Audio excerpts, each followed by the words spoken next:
Invité d'Europe 1 Info, Isabelle Aubry, bonjour.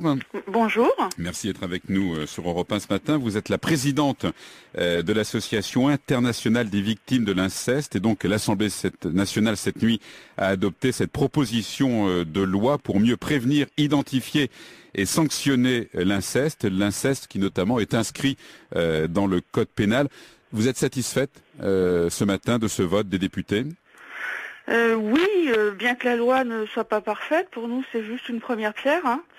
Elle va permettre maintenant aux enfants de ne plus avoir à prouver qu'ils n'étaient pas consentants à un acte sexuel avec un adulte. Et puis surtout, ce mot va être enfin dans notre loi. Il n'y était plus depuis 1791.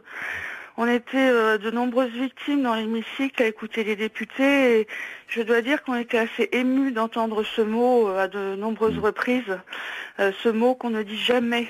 Alors, qu'est-ce qu'il émotion, certes, on va parler effectivement du témoignage aussi que vous avez raconté dans votre livre. La première fois, j'avais 6 ans, vous avez été victime effectivement d'inceste de la part de votre père. Qu'est-ce qu'il manque quand vous dites oui, mais je suis satisfaite, oui, mais qu'est-ce qu'il manque dans cette loi alors ?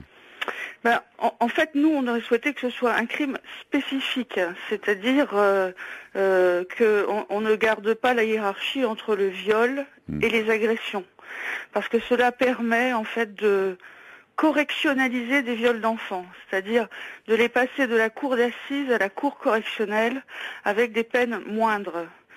Ça, ce n'est pas possible parce que la justice n'a pas assez de moyens en France. Il faudrait multiplier le nombre de cours d'assises par 10 et on n'est pas prêt à cela. Bon, nous on continuera à se battre pour obtenir ça, comme ça existe au Canada. Parce que c'est inadmissible de correctionnaliser des viols d'enfants. Oui, voilà. Pour vous, effectivement, ce sont les assises.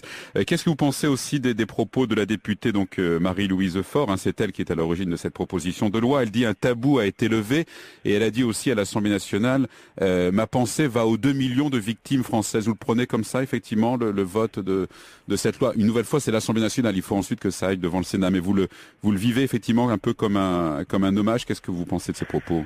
Je pense que pour combattre un tabou, il faut commencer par le nommer. Le principe d'un tabou, c'est de ne pas dire.